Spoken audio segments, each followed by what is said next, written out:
hakuna jambo litakalo liingiza watu peponi kama jambo la sadaka.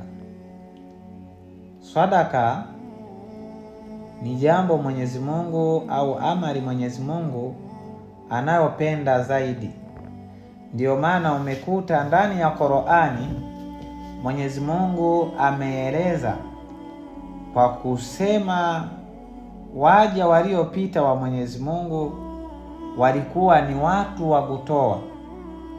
Unajua, ukitoa sadaka yako kwa kujitolea kwenye njia ya Mwenyezi Mungu, kwa kuwalisha maskini, kwa kuwasaidia watu, kwa kuwasaidia wagonjwa, basi hiyo sadaka inakupandisha daraja, kisha unafutiwa madhambi.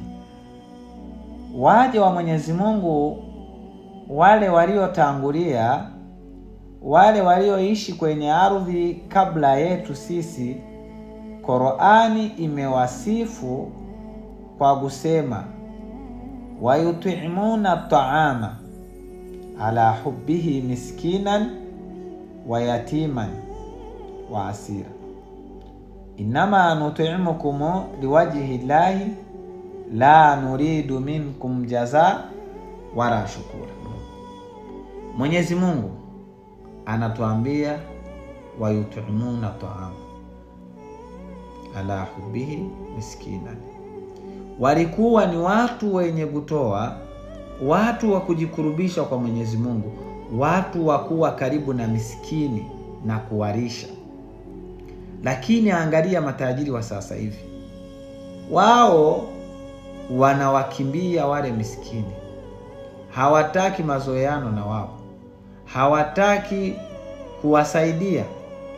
Cha kushangaza, tajiri anamwita tajiri mwenzake, tajiri anamwalika tajiri mwenzake, tajiri anampa sadaka tajiri mwenzake, kwa sababu watu hawana hofu ya Mwenyezi Mungu. Watu wanaogopa umaskini. Tajiri anawekeza kwa tajiri mwenzake kwa sababu anajua nikipata shida huyu tajiri atakuja kunisaidia. Wao akili zao zinaangalia hapa duniani, hazihisabu akhera, kwa sababu ukifanya ukasaidia watu wasiojiweza, basi wewe umejenga akhera yako. Sasa ukimsaidia tajiri mwenzako, basi utakuwa umejenga dunia yako na utapata hiyo dunia, lakini subiri utoke hapa duniani. Hakuna akhera kile utakachopata. Uliwekeza duniani, haukuwekeza akhera. Kwa hiyo Mwenyezi Mungu aliwasifu kwa kuambia hawa waja walijitolea kwa njia ya Mwenyezi Mungu, na wakasema kwa midomo yao innama nut'imukum liwajhi llahi, hakika nyinyi maskine, sisi ni matajiri tunawasaidia, hatutaki heshima kutoka kwenu, hatutaki sisi mkituona mtupigie magoti. Tunafanya liwajhi llahi, la nuridu minkum jazaa wala shukura. Hatutaki jazaa kutoka kwenu, hatutaki shukrani kutoka kwenu, tunataka hizo jazaa na shukurani kwa Mola wetu.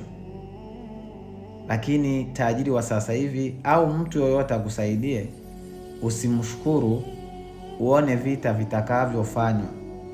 Atawaambia watu huyu hana tabia, huyu nilimsaidia. Badala ya kunishukuru, wewe anakushukuru ni nani? Wewe uliwekeza kwa Mwenyezi Mungu au uliwekeza kwa dunia?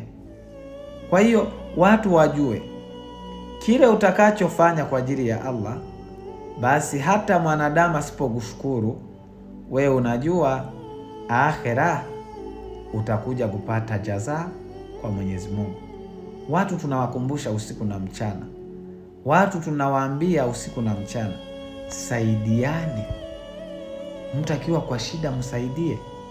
Mtu kiona yeye anakula mboga za majani, wewe unakula nyama, punguza ile nyama mpelekee.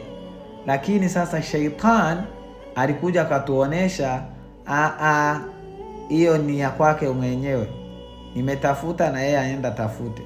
Almahabbatu fillahi, watu wapendane, watu wahurumiane. Hadha huwa dinul Islam, hiyo ndio dini ya Uislamu, hiyo ndio dini ya Mtume Muhammad sallallahu alaihi wasallam, hiyo ndio dini ya masahaba, hiyo ndio dini ya mawali na waja wema waliotangulia kwetu. Wa sallallahu ala sayidina Muhammad wa alihi wa sahbihi wa sallim, walhamdulillahi rabbil alamin.